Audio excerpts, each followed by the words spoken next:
Thank you all. It's a pleasure and an honor to be here. I spoke at the meeting in Toronto last year, and my first question is, how many of you were at my talk last year in Toronto? Okay, so about half of you, at least half of you were not, right? That's what I figured. It's made it a hard thing. I've got new things that weren't available then, that they didn't know then, but also I need the context. So bear with me, those of you who have heard me speak. I am going to have to repeat some parts, and I'll try not to bore you with those, and then I promise there'll be some data that you will find new and I hope interesting. So I'm going to start back with what happened on the 26th of February in 2008, when an article that my colleagues and I, meta-analysis that my colleagues and I did on antidepressant medication was published in PLOS Medicine. I woke up that morning to find that our meta-analysis was the front page story in virtually all of the UK daily newspapers. 2 years after that, it was the topic of a 5-page cover story in Newsweek. And 2 years later, it was the topic of a segment on 60 Minutes. And then, 2 years after that, the British Psychological Society listed it as one of the 10 most controversial studies ever published. Yay!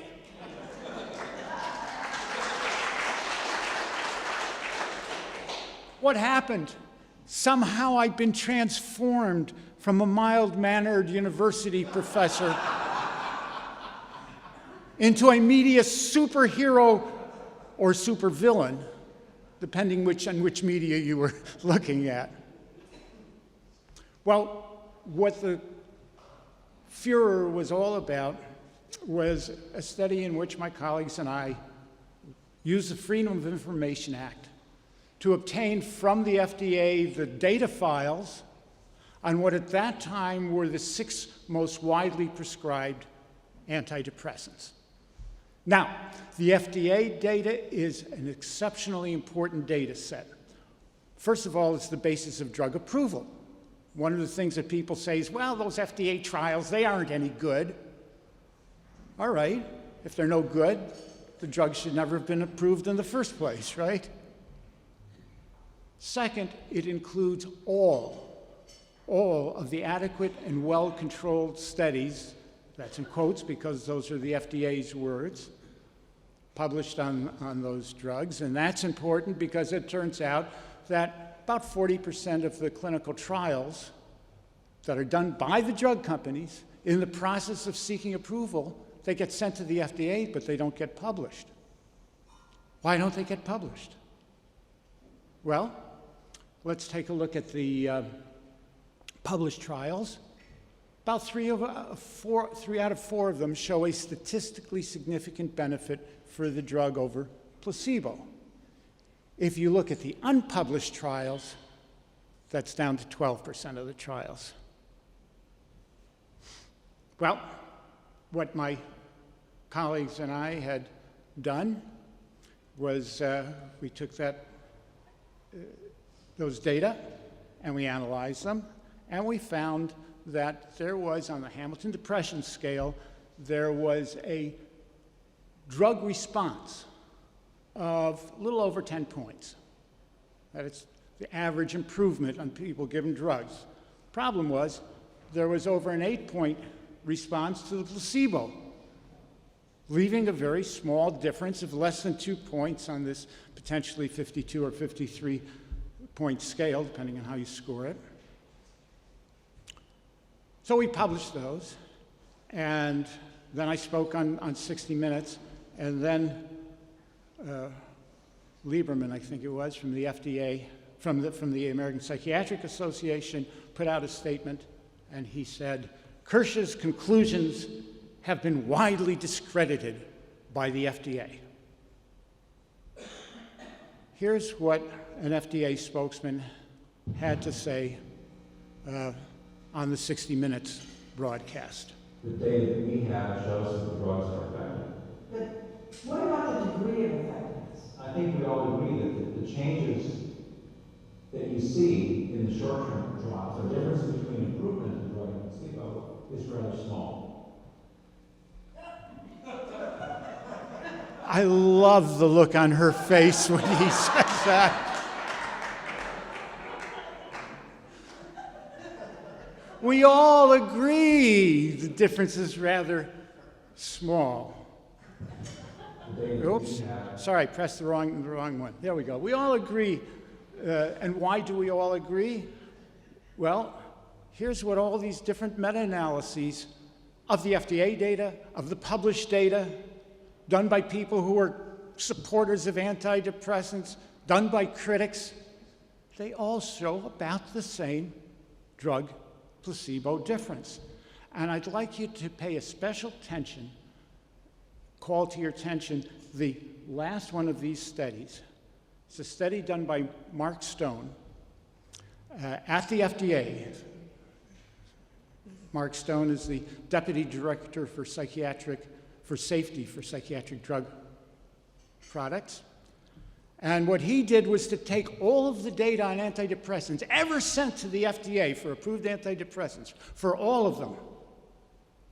228 clinical trials, more than 73,000 patients, and he did a patient-level analysis. It's not like a conventional meta-analysis. You pool all those data together, and you look at them as if it was one gigantic study. Here's what the distribution of scores look like. You see the dotted line, which is placebo. Improvement is going to the left. Drug, solid line. Small difference. What they got was a 10.1 response to the drug, an 8.3 response to the placebo, and a difference between the two of 1.8. And to remind you, here's what we got. A 10.1% improvement on the drug. Identical drug response, placebo response, and drug placebo difference to the first decimal point. I'm looking forward to more discreditations. So that was Tom Logren, who you saw speaking, the director of the FDA Division of Psychiatric Products at the time. He's now retired. And he says, we all agree. The difference in improvement between drug and placebo is rather small. In fact, it's so small that to not see it, you have to bury your head in the sand like an ostrich or a pharmaceutical company sales rep. So if we all agree, why is this one of the 10 most controversial studies ever published? And there are two issues involved. One is the distinction between clinical significance and statistical significance. And the second thing that the controversy is about is what's the role of baseline severity, of how severely depressed the person is before the trial begins. So let's start with statistical versus clinical significance. Statistical significance answers the question of whether an effect is real or not.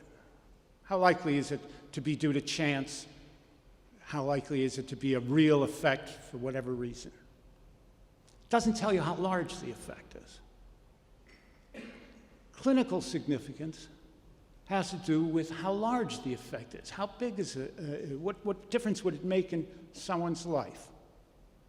Imagine, for example, that a study has been done on 500,000 subjects, and it's found that people who smile live longer, increases life expectancy on average by 10 seconds.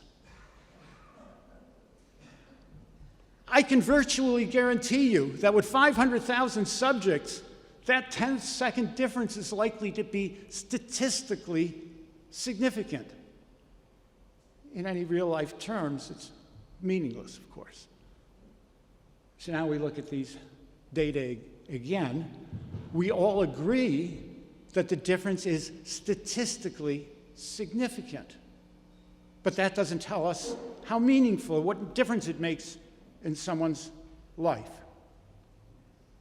The National Institute of Clinical Health and Excellence, which sets treatment guidelines for the National Health Service in the UK, they dealt with this issue. Americans never did.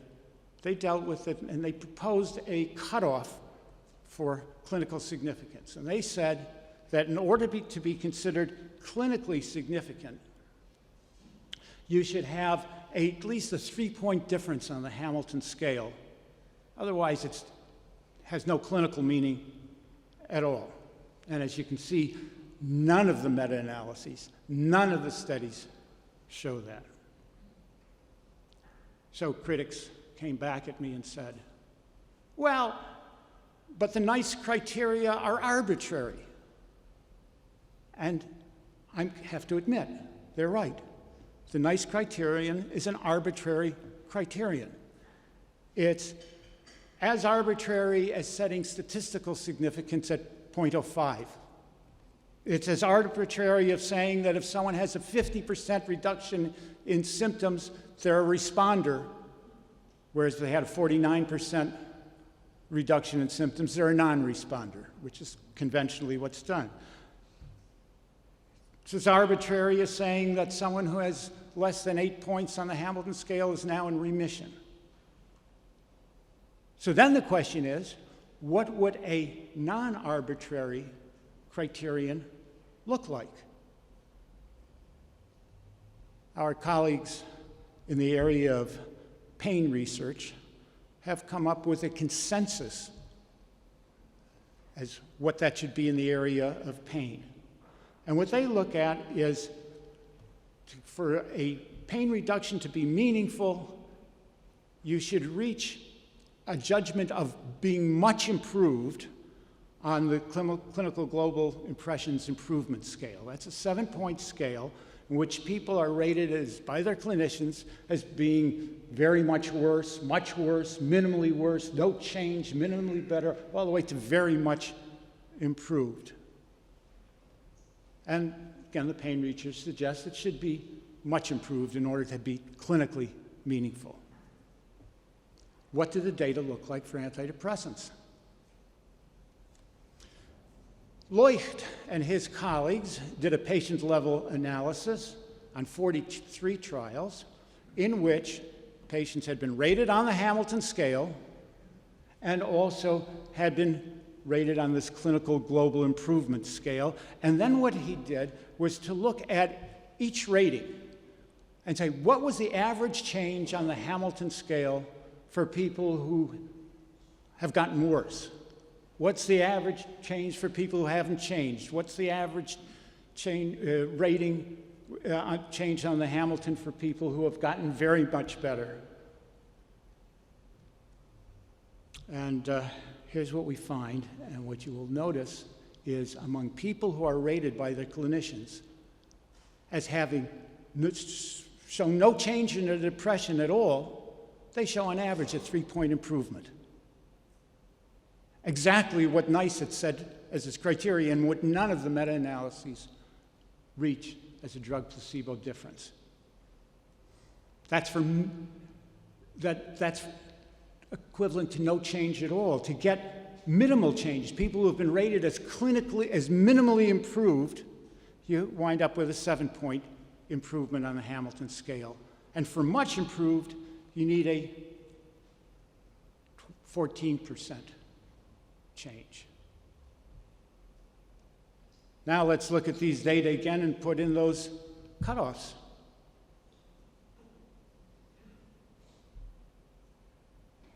The drug-placebo difference is equivalent to no change at all as rated by clinicians dealing with their clients. So that's the issue of clinical significance, because what happens is the proponents of antidepressants will point to their medicine and say, look, we got a statistically significant result. Meaningless, but statistically significant. The issue of baseline severity. This is how the controversy is framed. Because we had reported that there was an increase in drug placebo difference with increasing levels of baseline severity in the trials. And some people said, okay, and some people complained, no, that can't be right, and tried to replicate our study. And the way they framed it is, the question is, do they only work for the more severely depressed patients, or do they work for everyone? And of course, the proponents of antidepressants wanted to make the case that antidepressants work for everyone, not just the most severely depressed. But what the data show are that they don't work for anyone.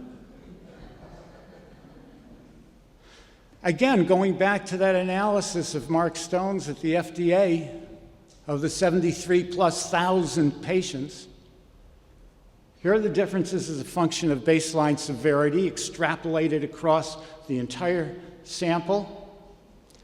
At a baseline severity of 30, that's more severe than the average baseline in any of the clinical trials that have been submitted to the FDA, than the average. It's considered very, very severe. You get a drug placebo difference, again, of less than 3 points, about 2.4. If you look at the most severely depressed patients studied, actually, I don't even know if there were any that hit 40 on baseline, but if you extrapolate that line and you look at 40, you still don't get close to minimal improvement as the difference between drug and placebo. So then the next question. There is this small, clinically meaningless, statistically significant difference. Does that mean in principle that there is a true drug effect? I'm going to go back to an earlier study, actually the first study that one of my grad students and I did on antidepressants, what led me to switch the focus of a lot of my research from the placebo effect to antidepressants. Back in 1998, we did a study just from published literature, and we found that about 20, we're looking at also, just let me go back a minute. What we were interested in was the placebo effect. We're looking for trials in which patients who were diagnosed as being severely depressed, people diagnosed as being severely depressed, were randomized to get placebo or to get no treatment at all. The only place we could find data on people randomized to get a placebo in a depression trial was in the drug trials. And so we had those data, and when a researcher has data, he or she analyzes them. And we did, so we looked at the drug differences as well. What we found was that 25% of the response to the drug happened in waitlist people who were not, or people just followed up with national history, not given anything at all, not even a placebo. Another 50% was the placebo effect, the difference between doing nothing and getting a placebo, and that left only 25% of the drug response maybe being a true drug effect. Well, when we looked at that, I was surprised. Back in those days, I was referring clients in psychotherapy to my psychiatric colleagues to get prescriptions of antidepressant drugs. I would never do that again. But what did I know? I assumed they worked like everyone else assumed they worked, following the conventional wisdom. So Guy Saperstein and I scratched our head over the results and said, we must have done something wrong. And the idea we came up with was, well, maybe some antidepressants work and others don't. So let's go back to these studies and see what kind of antidepressants that we use. And we found that some of them were tricyclics, and this was the percent of the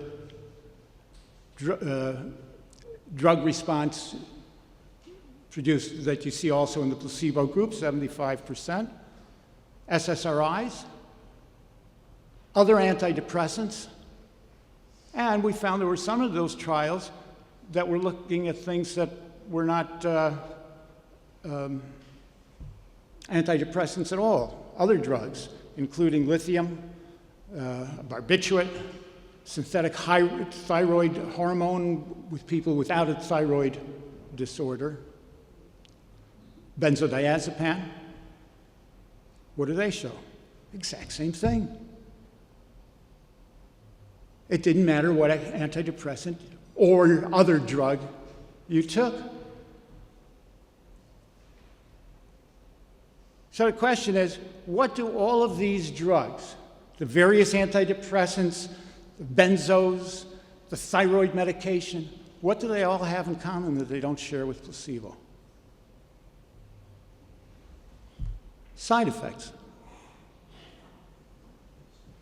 Here are from one study, the treatment benefits of imipramine and placebo. And here are the side effects on imipramine versus placebo. Why is that important? Well, imagine you're being recruited to a clinical trial. You have to give informed consent. In order to be informed, to give your consent, you're told, look, you may be getting the real drug, but this is a randomized clinical trial, so you may be getting a placebo, and it's double-blind, so neither of us are going to know. That's not what double-blind really means. You know what it means.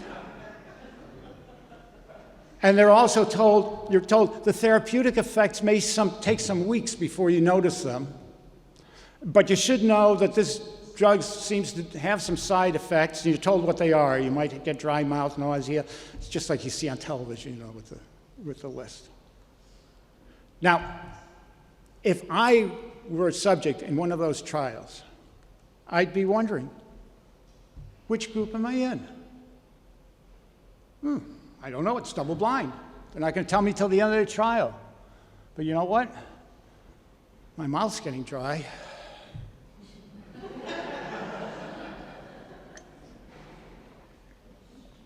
My mouth's dry. Oh, that's one of the side effects they warned me about. Hooray! I'm in the drug group. I feel better already. Well, the point is that people break blind. It's supposed to be double blind, but the question is it double blind or double talk? Here's one study showing that. This is a study done way back in 1987, so this has been known for a long time. People either getting a drug or placebo, antidepressant, patients and doctors asked to guess. What did you get? What did your patient get? Was it this person in the drug group or the placebo group? You would expect 50% chance if you were just guessing, right? And within the placebo group, in fact, that's about what you get among patients. But within the drug group, they know they've been given an active drug. And doctors, they know who's given the placebo as well as the active drug. These studies are supposed to be double-blind. They are not. Here's another study on blinding. This was a 3-arm study. 2 different drugs and a placebo. And they asked patients and they asked raters to guess what was this person on. Patients, they can not only guess whether they're on the drug or not, they can tell you which drug they're on, and their doctors can do so even more accurately. And the effect that this has on clinical trial outcome, what we're going to look at here is degree to which people, patients or doctors, guess correctly drug assignment, and in that study, what was the effect size, the drug placebo difference. Here it is for patients, Here it is for doctors. The more accurate people are at guessing or knowing or figuring out what they're on, the bigger the drug placebo effect size. Well, another criticism has been raised as they say, well, some people benefit and some don't. And I have now found 2 studies done by the same research team that shows that my critics were right about that. Let's take a look at those studies. This is one that was done in 2010 by Amy Hunter and Andrew Leuchter at UCLA. And you have 2 different groups of patients, and you see the group on your left shows a much bigger drug placebo difference than you usually find in the literature, whereas the group of patients on the right doesn't show any difference at all. And they were surprised by that, so they redid the study with another clinical trial using the same methodology, but they wanted to see if they could replicate it. So in 2015, they did just that. It's an almost perfect replication. So the question is, what's the difference between these 2 groups of patients? Here's the difference: whether they'd ever taken an antidepressant before. Those who have never taken an antidepressant, no difference. Those who have taken an antidepressant in the past show a larger difference than putting everyone together. And what you'll notice also, just speak loud now, what you'll notice also here is it seems like those that have never had an antidepressant before on drug or placebo seem to do a little better than those who have. So the question is why? Why do you get that difference? And the answer goes back to what I was talking about before. People know what the drugs feel like if they've been on them before. They're the ones who break blind, not the first-time users. And a lot of the people in the clinical trials have been on the drug, as you can see from these data. And it may not even be side effects. As we were talking about earlier today, it's not just, or was it last night? It's not just side effects, it's drug effects. They know what it feels like. Implication for treatment of this, from these data, is no first prescriptions of antidepressants. You're doing people a disservice. I can see prescribing to someone who's already been or is on an antidepressant, in part because of the effects of the negative effects of the antidepressants and the withdrawal symptoms that all of you know better than I do. But if someone's never been on it, it should be prohibited, in my opinion. How then should depression be treated? One thing people have said, well, since the placebo effect is so nice, why don't we prescribe antidepressants to get the placebo effect? And of course, you have to look at the benefits versus the risks. You know these risks. I'm not going to stop and mention them. You know the problem of addiction, withdrawal, and of course, the suicidality. And what I would like you to call your attention to on this warning that the FDA, the black box warning that the FDA imposed in 2004, is that it talks about suicidal thinking and behavior in children, adolescents, and young adults.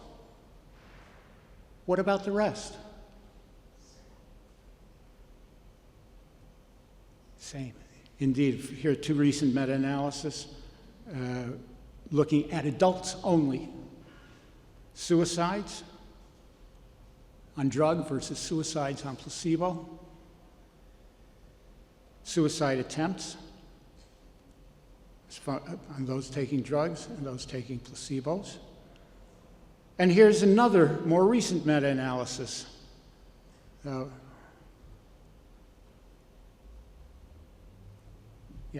Hen gardeners.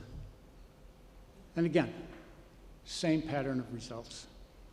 Look at suicides, you look at completions in adults, and you get the increase in suicide and the increase in suicide attempts. So in 2004, the FDA issued the black box warning, which we've just looked at.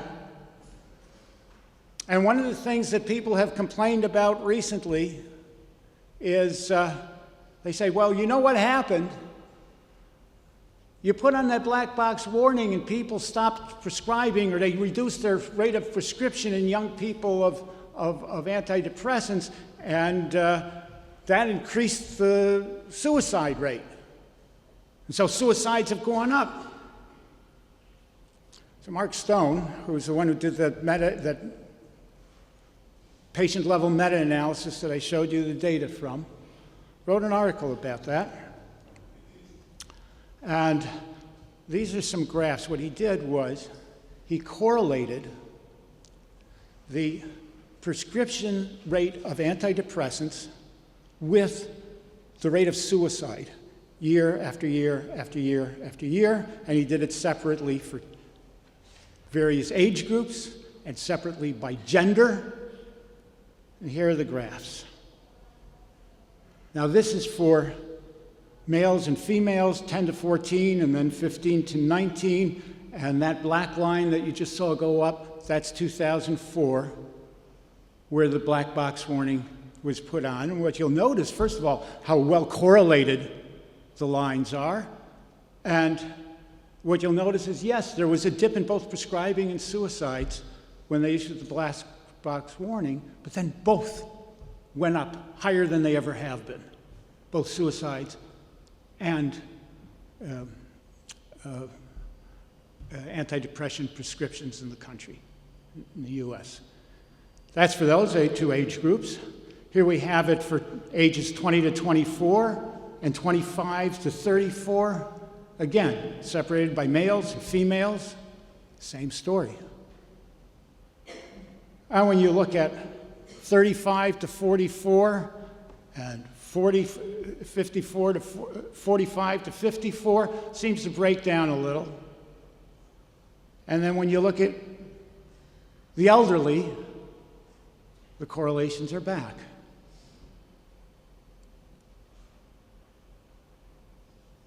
Here are the ones that show correlations greater than 0.5, which is a big size effect for correlation. Age by age, except for this one swath in the middle, age by age, gender by gender, suicide rates and antidepressant prescribing go hand in hand. So should we prescribe placebos? After all, they are safe, apparently effective, almost as effective as the real drugs. And of course, the answer is, well, of course, there's a problem. If I know it's a placebo, will it still work? The conventional wisdom is that for a placebo to work, you have to think you're getting a real medication.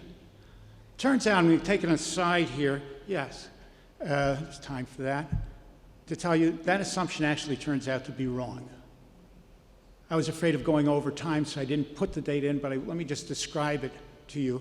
My colleagues and I at the Program in Placebo Studies, and some of our international colleagues now, have been doing studies on what we call open-label placebo for a variety of treatment conditions.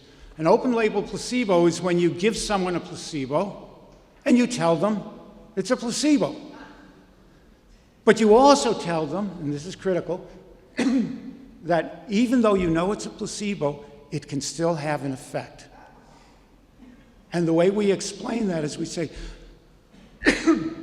you probably know about Pavlov and the dogs, this conditioning procedure where you sound the bell and you give the dog some food, you sound the bell and you give the dog some food, and then the bell learns to just salivate to the sound of the bell. You've been taking medications all your life.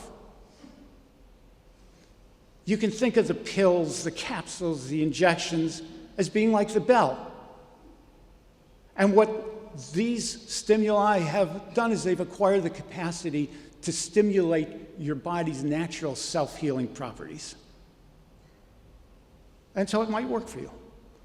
We've tested it. It's been tested now on rhinitis, on irritable bowel syndrome, as a dose extender for medications for ADHD. And the one I'm most excited about these days, and I'll tell you why in a minute, is a study of chronic low back pain. And all of the studies, we have two groups of patients. Half of them are given the placebo openly with the kind of explanation that I described to you, and the other half are in a control group. So they've been told about this, but they don't get the placebo. Those getting the placebo are given a pill, a bottle with pills on it, a label that says placebo, and then underneath it, no active ingredients, just to make sure they understand. And they're asked to take their placebo pill 2 times a day, 2 pills each time. And 3 weeks later, we reassess their symptoms for whatever it is, for irritable bowel syndrome, chronic low back pain. One of the reasons I'm particularly liking the chronic low back pain study, the results are very similar across studies, but close to 90% of the patients in that study were on pain medications. So we were studying adding an open-label placebo to an existing pain treatment, or just letting them continue with their pain medication treatment as usual. People in the treatment as usual group, no change. People in the open-label placebo group showed clinically significant and statistically significant improvement in both back pain and in pain-related disability. Then we said, after the first 3 weeks, we said to patients in the control group, okay, thank you, the main part of the study's over. If you'd like, we can give you the open-label placebo now for 3 weeks. And then most of them said, yes, okay, sure. Same thing happened. Their pain went down, their disability went down after they started taking this was 3 weeks for each group. Some of them came and asked us, do you think I can keep getting the placebo? Really worked for me. 5 years or more have gone by now since we collected those data. Data were published in 2016. We have now done a 5-year follow-up. Claudia Carvalho from Lisbon, who was the prime author of the study, has done also the principal investigator, has done also the work on the follow-up. Recontacted as many patients as we could. We were able to contact and get responses from more than 80% of them, which is very unusual for a follow-up. They maintained their improvement. This is after only a 3-week intervention with an open placebo. They maintained their improvement over the 5 years in both pain and disability, and the rate at which they were taking, the percent of them taking pain medication, had fallen from 87% to 38%. So we're very excited about that. So, we're getting, the whole purpose of this is placebos can be effective, but ethically, you don't want to lie to patients. You want to respect patient autonomy, and this gives us a means of of prescribing placebo openly, honestly, ethically. But we don't have to from the case of depression, because there are so many different treatments for depression. I hope I touched something that I shouldn't have.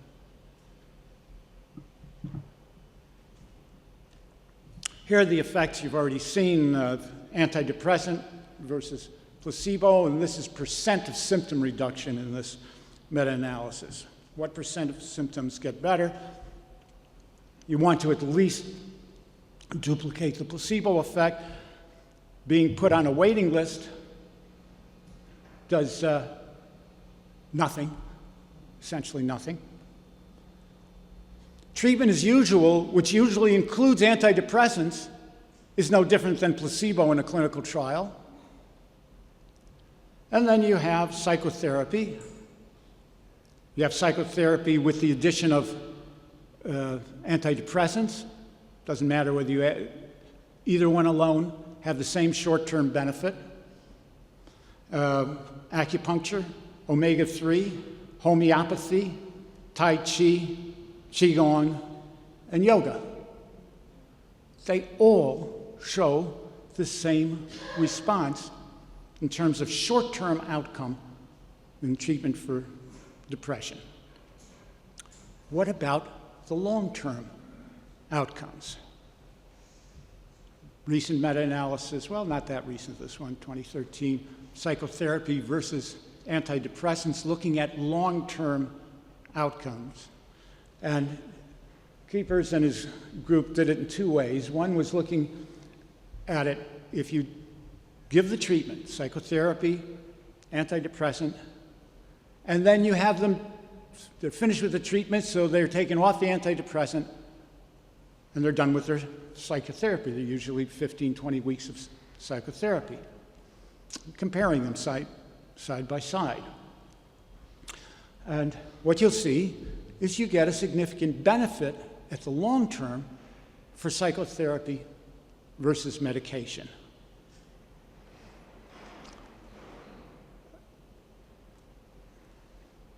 Then they also looked at it in those studies in which patients were allowed to continue their antidepressant or psychotherapy you don't continue. So you're comparing psychotherapy outcomes after they're no longer in psychotherapy to people who were put on antidepressants and stayed on it. The effect size is a little smaller, but again, you're better off having been on psychotherapy than continuing to stay on an antidepressant. And that led people to suspect that cognitive behavioral therapy in particular, because that's what most of the studies have been done on, that it might protect people from relapsing. Does it? Well, here's a study on, that suggests it might be something different. This is a study on exercise. 3-arm study. People were randomized to either be given an SSRI, given an exercise program, or given the combination, exercise program plus an SSRI. Outcome in terms of remission at 4 months, no difference. People did pretty well with all three. What about relapse? 38% at 10 months in the antidepressant group, the SSRI group. 8% in the exercise group. What about the group of people who were given both the exercise program and an SSRI? Back up almost as high as SSRI alone. The exercise program did not prevent relapse. The SSRI may have caused it. Here's another study showing the same thing with, in this case, with panic disorder, a study by David Barlow, looking at imipramine, CBT, and the combination of the two. Relapse rate after successful treatment in the imipramine group, 40%. In the CBT group, oops, pressing the wrong button, there we go, 17%. And those given both imipramine, a tricyclic antidepressant, and CBT, relapse rate way back up again.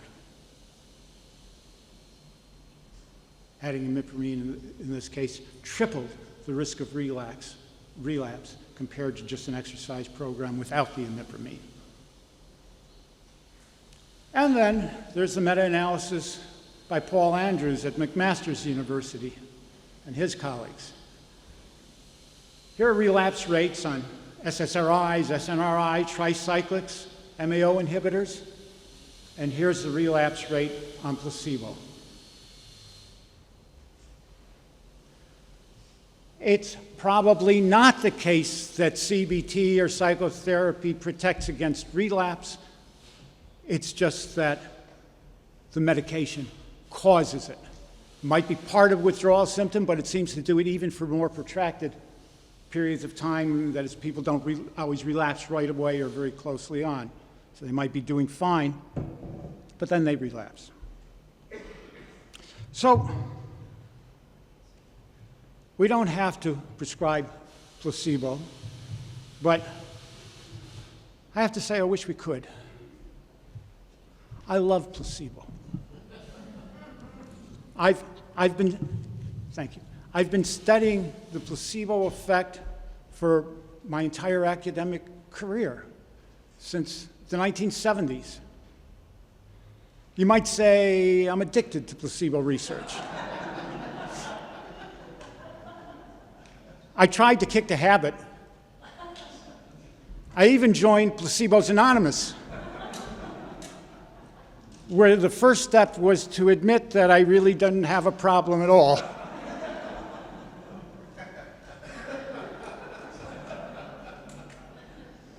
But it didn't work. I couldn't stop doing research on placebos. I'm still doing it. I've given up. I'm addicted. I'm not going to change. But I have this fantasy. I used to dream. I lived for about 10 years in the UK. And I had this dream that one morning I'd wake up and I'd open my favorite UK daily newspaper. Oh, that's a typo. It should say The Independent. So I would dream that I would wake up, I'd open the newspaper, and I'd find that the FDA had approved placebos in doses ranging from 1 to 40,000 milligrams. And then I figured, you know what? That would be so great, because if we can prescribe placebos, can't do it in England, but in the US and New Zealand, it's the only two countries in the world that allow this by law, prohibit it everywhere else, we'd be able to advertise it on television and in magazines. And I keep remembering this one advertisement, I can't remember which antidepressant it was, but it was a young woman who was dancing through a field of wildflowers or clover, I don't know which, and there's a voiceover, "I used to be depressed." So I wondered, what would a placebo advertisement look like? And I imagine it would look something like this. Prevaricane, a genuine placebo medication, tested in more clinical trials than any other treatment. So powerful, it's the standard by which all other medications are judged.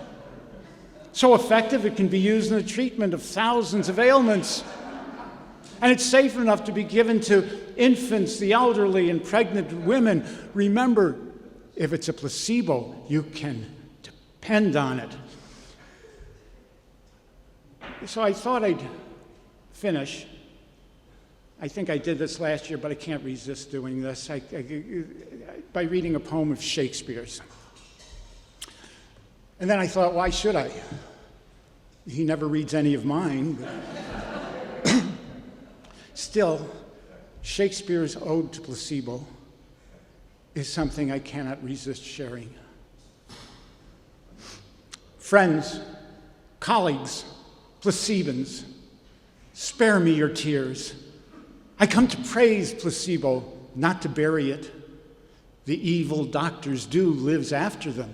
The good is oft, in part, placebo. The medical world's a stage, and placebos merely players. Each one plays a different role. This one Prozac, that one morphine. The winter of our discontent is made glorious summer by these sugar pills. Though nothing is true, but thinking makes it so. Thank you.